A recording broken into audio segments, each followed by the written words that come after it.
we can't lose sight of that. If you become grade focused, you are missing, I think, what is essential about education, which is educating the whole person and really setting people up to contribute to society. If students are really grappling with authentic problems, they're naturally going to be curious about it. So you can view technology through a couple of different lenses. You can look at it through a lens of it can do the work of students. So why would they do it? This is the Voices of Learning podcast with AISB. Conversations around the skills and mindsets shaping the next generation. Hello. Future ready has become one of education's most popular buzzwords. But what does it actually mean beyond the marketing? Is it about grades, tech skills, confidence, adaptability, emotional intelligence, or all of the above? In this episode, we aim to strip the buzzword back and ask what kind of human being the future will actually really demand. I'm Magdalen Gray, and over the next few months, I'll be your guide on your quest of answering this and more questions in all things to do with education. So let's begin, shall we? With a career spanning multiple continents and over 3 decades, Brett Penny is now the director of the American International School of Budapest, the home of this gorgeous library and our shooting location for today. A true globetrotter, Kiwi, Columbia University alumni, and enthusiastic education expert, he's the leader of our AISB community. Welcome, Brett. Thank you. So you worked in New Zealand, Bangkok, Zurich, and now here in Budapest. Our school and all of these aim to prepare students for a global future. What would you say, given such a rich global experience you have, what are the biggest challenges around the world in education right now? Yeah, I think probably the biggest challenge at the moment is the shift that's happening in education. It's been coming for a while, and it's accelerating because of technology. And technology, I think, on 2 fronts. One, AI. The speed at which technology is changing is something we haven't seen before. And the other piece, the other side of it, I'd say, relates to well-being. And that also, I think, has a big part to play because of technology, but because of the way our lives have changed. The way we live has changed. So I think those 2 things go hand in hand, and it's something that schools are really grappling with. Right. And as an educational professional, you also wear the hat of a parent of a child or children who've had an international education. Is there anything that you see differently with that dual hat or the dual position that you're in? Yeah, I think I probably look at it from 2 sides. Probably like every parent, I'm probably thinking, how are these changes going to affect my child in terms of their employment, etc. And as I put my school hat on, I look at it through a really optimistic lens, and I get quite excited about the future. And yes, we're going to have to operate differently, but I think that's a pretty exciting proposition. And are you happy to see your children walk into that future with the education they've got? And do you feel that how prepared do you feel that they are? Yeah, I mean, I think that, I speak very proudly of AISB. I think even more so as a parent, because I see the impact it's had on my own children. Just before we started shooting this podcast, I received a comment about my daughter and something that she had done. And that is a true testament to the education here, how empowered she feels, the experiences she's had. So I think, yeah, there's a lot of great stuff happening here, and I'm really thankful for that. And also, I know that we're going to have to keep evolving and changing because of the challenges ahead and the opportunities ahead. That's interesting. That's something that I've picked up a lot in educators' conversations about their children, and now getting yours, is that you've highlighted something about her as a person rather than you got a comment about a grade. Yeah. And I wonder, because many parents judge their children's performance on their grades because it's a really tangible factor. How do you think a commitment to grade achievement prepares a learner for the future? So it's really interesting. I liken it to other milestones in a child's life. So when your baby is born, there's great excitement. You're waiting for that first cue, that first thing, the first sounds, the first words, their first steps. Then if you look at what happens in the magical process that happens as children are learning to read, and all the excitement around that, the incredible work that happens behind the scenes from teachers teaching children the science of reading, how to learn to read, and parents are worried, when will it happen for my child? Grades are a little bit similar. It is a mark of a point in time. How was that child on that day at that point under those sorts of conditions. And it really matters at that point in time because it opens doors to other opportunities. So I don't want in any way to dismiss it. And as a parent, I look at that as well. But I think if you fast forward and you're sitting in an interview and you're interviewing someone and you can see that they've got qualifications, they've had that success, you're not really focused on the grades. What you're really focused on is the dispositions, the skills, and how that person's going to contribute. So in education, we can't lose sight of that. If you become grade focused, you are missing, I think, what is essential about education, which is educating the whole person and really setting people up to contribute to society. Right. So that maybe leads me on to a question around what are some of the changes that young people are going to face as they go into the working world.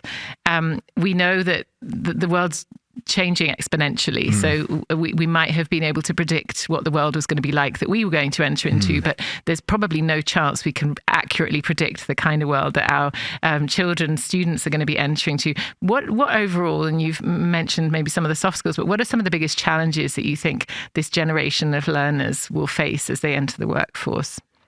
Yeah, it's probably a little bit the speed of change and the unpredictability. So when we talk to parents, our parent community, and we ask them, what's most important for you?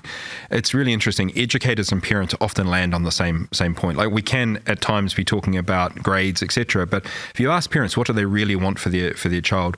The number one thing that came out from our parents was resilience. They see that their children are going to have to be adaptable in their lives, and they're going to have to be able to respond. And they see at the heart of that resilience is key. So, that's going to be fundamental. How will things change? There's a book that's either just been released or about to be released by a person who works in AI, looking at the generative nature of AI, Jeff Erdek. And Jeff's been here working with our teachers, helping them to to expand their thinking and to expand their skill sets. And he talks about the human, and the book is referring to the human still being needed. And so roles will change, work will change, but what we need is students who will be able to leverage technology. And I think we're going to have no shortage of problems to solve in the future. The world is becoming more complex. So it's going to require students to be able to respond to that. So I think that's our responsibility as schools. How do we ensure that when students leave, they're ready for that world? Right, that makes a lot of sense. And I think we do hear a lot about resilience. We hear a lot about adaptability and creativity. Critical thinking comes up a lot. Agency. Which of those, out of all of them, would you pick as kind of probably the most important?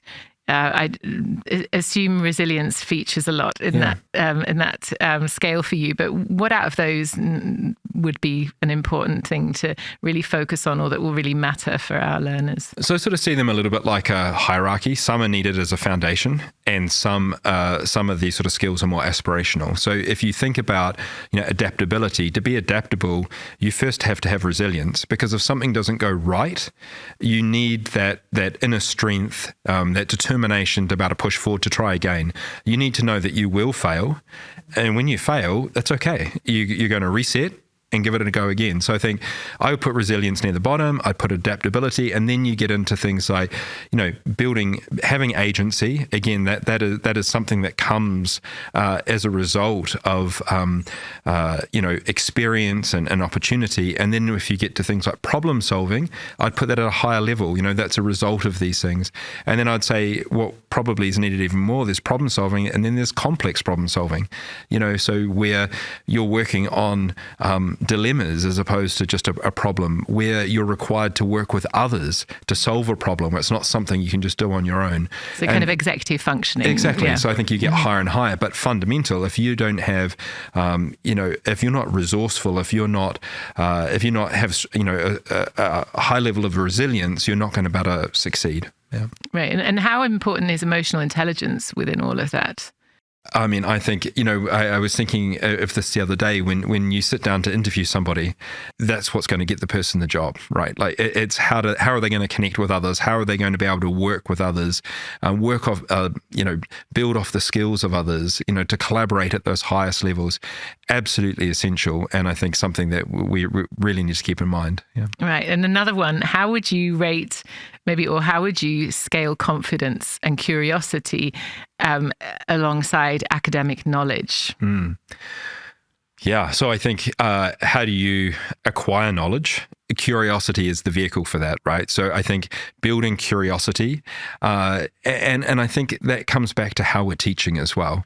So I think if students are really grappling with authentic problems, they're naturally going to be curious about it.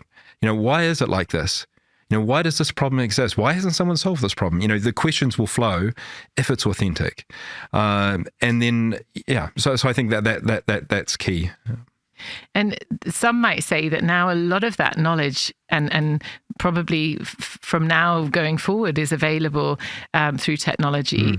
So what becomes the real value of education, and how has the value of education shifted as technology takes over a lot of those areas in the world? Well, so I look at it again. So going back to what you said, I'm quite optimistic about it.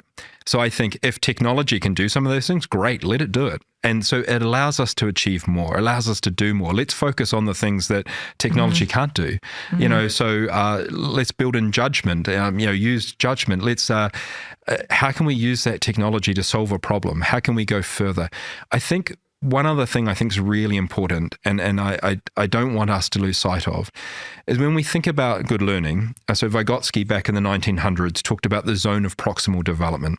How do you hold somebody in this state of learning, where it is beyond what they're capable of doing independently, but they have input, whether it be through resources or instruction or technology in today's world, where it allows them to go further with their learning.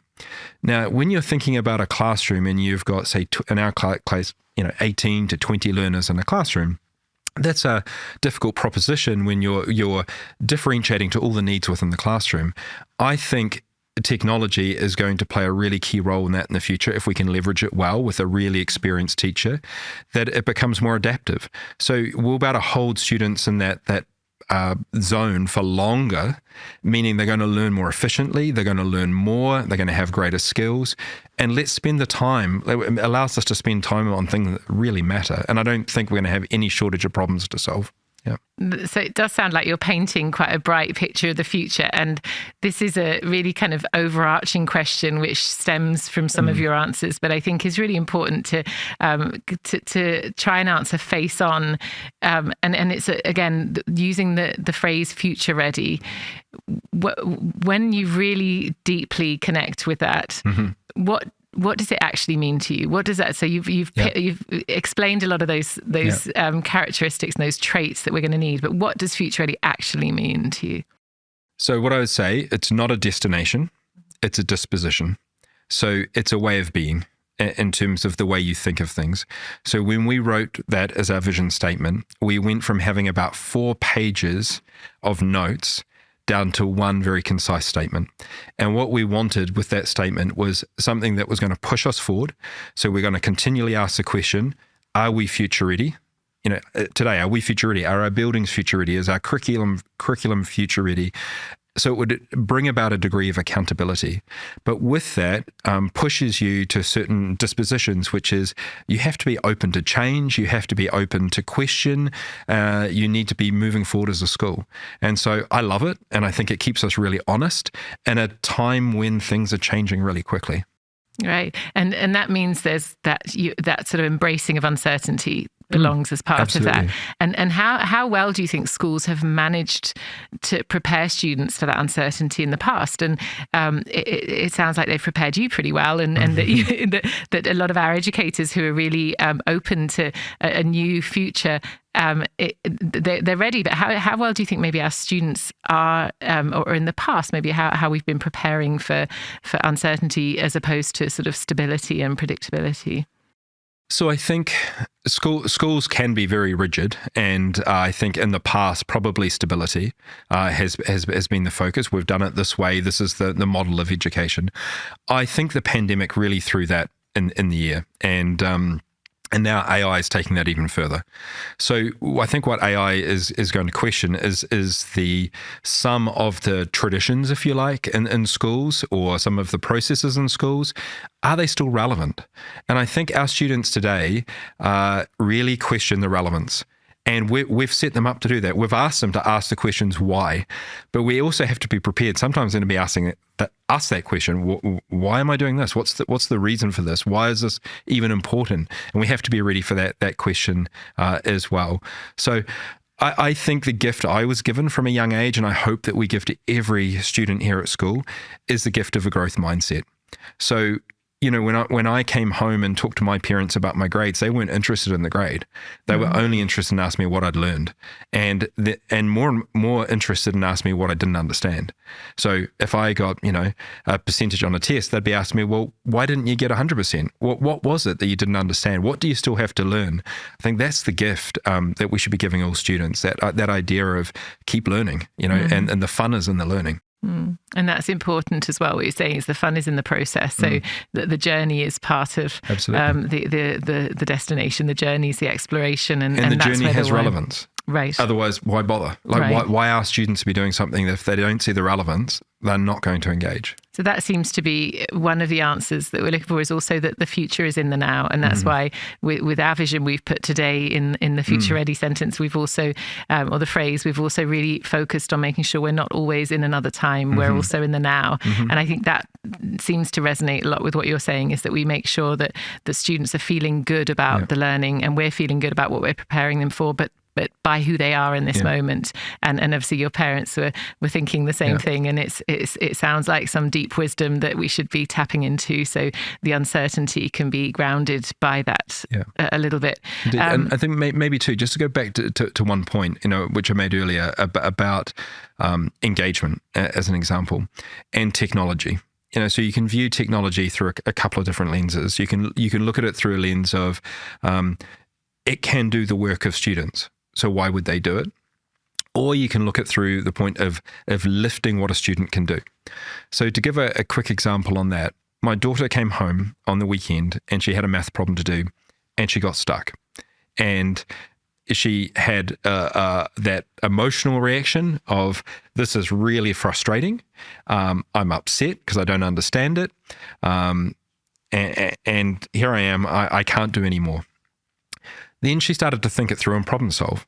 And she used AI, not to answer the question, because the answer wasn't the important part. She worked the problem backwards until she found out where she had gone wrong. In that moment, she realized that it was a difference between a positive and a negative number. She then, AI aside, and then she started moving forward on the problem and managed to stick with it. She spent about 2 hours on a math that day, whereas historically, on her own, she would have had to wait till she got back to school. So it's that piece of how can we use technology, really lift the relevance and really get students to engage at that higher level, and really, it increases our capacity as people, I think. Which is fantastic. And also it sounds like it's giving her, in that case, some confidence. And autonomy. And I think autonomy, and that sounds like only a positive asset of having that. And not to say there won't be challenges, but, let's embrace those along the way as well. Yeah. Right. That makes a lot of sense. And I think, and that speaks for a lot of the soft skills or the other qualities and dispositions that we work towards. And obviously we balance those as schools in preparing students academically, but also as people that are ready for this world. What do you think what are some ways that schools can help students become more independent in that way? Or what have we done right by your daughter? And how can we help them, rather than just be good students necessarily in school, but really be agents, have that independence to seek to find the problem and then spend that time resolving it and seeing where they could improve themselves. So I think, take something like problem solving. If you want to be good at problem solving, you need to solve problems. If you want students to be independent, they need space and time to have agency over their learning and to work independently. I think there's some great examples. I met with 2 students this past week at school here who, in their final year at school, their busiest year at school, they were right in the middle of exams, and they were coming to meet me, and they're setting up a blood drive. And the reason they're setting up the blood drive is because they see this need in Hungary. There's a shortage of blood. They see our community as a community that they have access to that are probably not engaged with the blood donation. So they want to do something about it. They have reached out to the Red Cross. They've set everything up. They've established everything in their busiest time of school. And they've done that independently. And it just amazes me that here they are thinking of others. So you think of all the skills that they've needed to do that, and they're prioritizing that, making that contribution, using their education for good, and would have learned so much through that process, and also now have a story to share and also have that experience to build on in the future. I've been so impressed with their level of skill, and I think, that hasn't just happened. What's gone before that, they've had lots of opportunities to be independent, to have agency in their learning. And that sounds like a really important responsibility of a school to help grow learners as people as well as academically, because that sounds they've got skills that in that scenario they can apply that later in life for a whole range of different projects and initiatives to do good and to contribute, but also to help better their careers, to better the works that they're doing and the impact. And it sounds like this is a really good example of that kind of project. I think if when you're employing someone, you don't ask them, what age did you learn to read? You don't ask them, what was the grade you got on your final, math test? Everything about an interview and a person you're looking to work with or to have work alongside, it's about the skills they bring. It's about the way in which they're going to work with you, collaborate with you, and contribute. And I think that's essential. And those skills are built from a very young age. That's very interesting. And are you seeing there's a trend in universities looking more for those skills as well? Definitely, yeah. So the Council of International Schools is doing a lot of work in this area, and they're looking at university admissions processes and how that can change. So it's built on a system that's very efficient, which is looking at, grades, but that is starting to change for sure. And I think universities are starting to think about, who do we want to bring into our school? What are our values? What's our mission? What are we trying to achieve? And so we've had great success with our university admissions in recent years. And I know it's because of the experiences that the students have here, the stories that they're able to tell from their time here in the school. That's fantastic. And it sounds like you could probably tap into a number of other stories where you show these experiences that are helping them build skills for later in life. And I think those stories tell so much. When you give just one example like that, you can see a whole batch of skills that they've had to put into practice. And obviously something that's a big focus in our model of education. Moving to parents and their role, many parents' instinct is always to protect their children from failure. And I think that's something that's innate. That's not something we can particularly control. And at the same time, we may know rationally that failure is actually very important. And it's an important part of getting to the point where you can present a project like that, or you can do it. What would you say to parents to advise them to help their children fail well? Yeah, to fail well. I think that's probably it right there. So what does it look like? What does it look like to fail in a safe way? I've heard fail described as your first attempt in learning. It stands for that. This idea that it's inevitable, it's necessary, and so how do we go about that?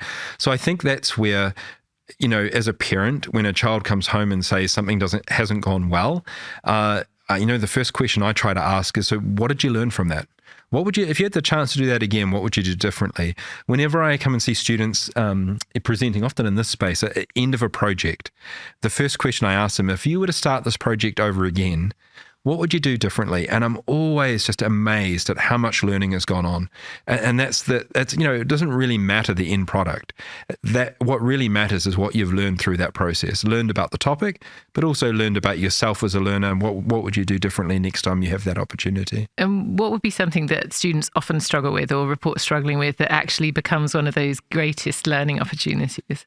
It's often, I think from what I see, it's often around, the time management. I would start this sooner. I would, refine the topic more quickly, but you have to go through it, right? So that's why the failure or the challenge is so important. And what's something in your life that you wish in your education that maybe you wish you'd have learned earlier? Oh gosh, that's a great question. I think.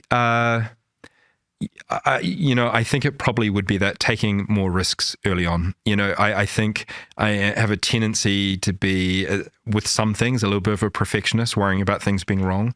And I think that slows you down so much. And I think being willing, and I'm much more willing to do this now, to put ideas out there and for them to be questioned, for them to be critiqued, to be challenged, to be thrown back.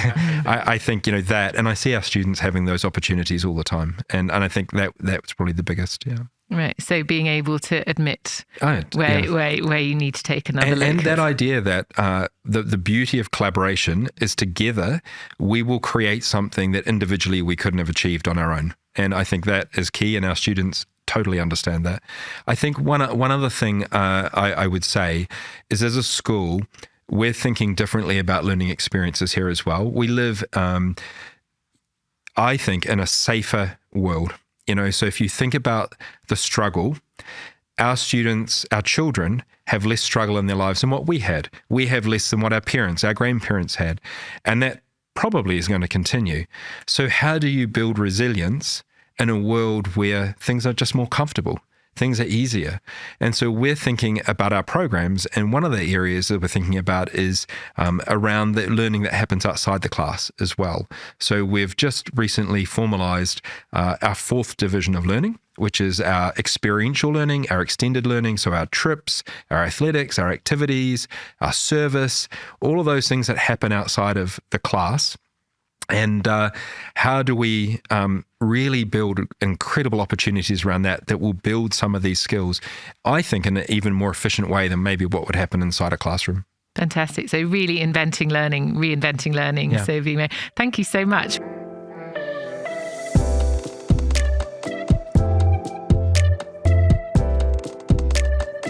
Welcome back to Voices of Learning podcast with AISB.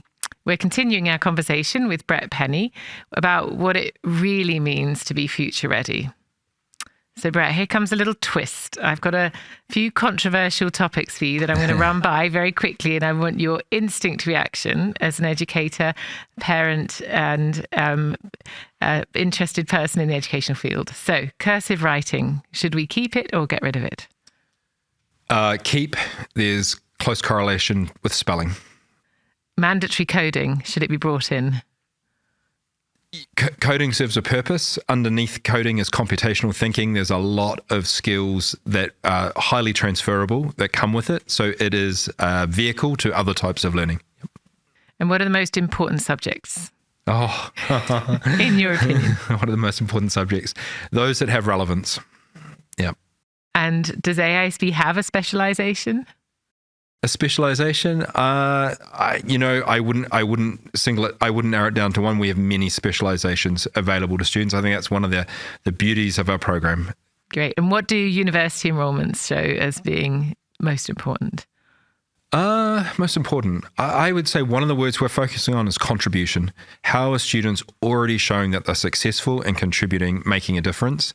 And we see that in so many different ways here. Yeah. Brilliant. Short attention span, does that mean we should have shorter classes? I don't agree with short attention span. I think our students are intolerant of irrelevance because that's what we've taught them to be. We've taught them to question. So things need to be relevant and things need to engage them. So, yep. Sounds good.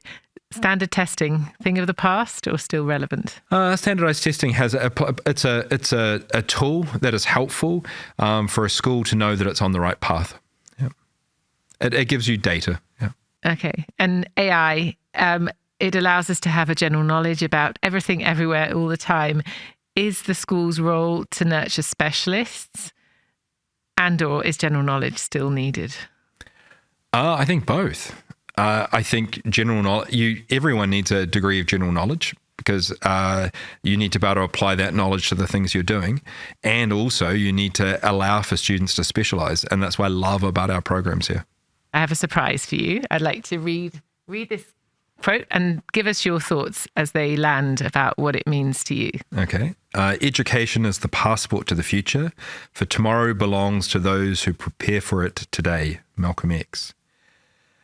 Yeah, I agree with that. I believe strongly, and I think this is what we're working on here at AISB each and every day. We have it in our mission. We want students to be empowered to build their futures, and so everything we're doing is to set students up for future success, and that happens today, ensuring they have the skills and disposition. So I think that's a good quote for what we're trying to achieve. So it stands the test of our time. I think it does, yeah. Good. Well said at the time, well said now. Thank you. The final question that we have is, if you think of something that people listening today will remember from this conversation, one thing, what would you like that to be? To engage.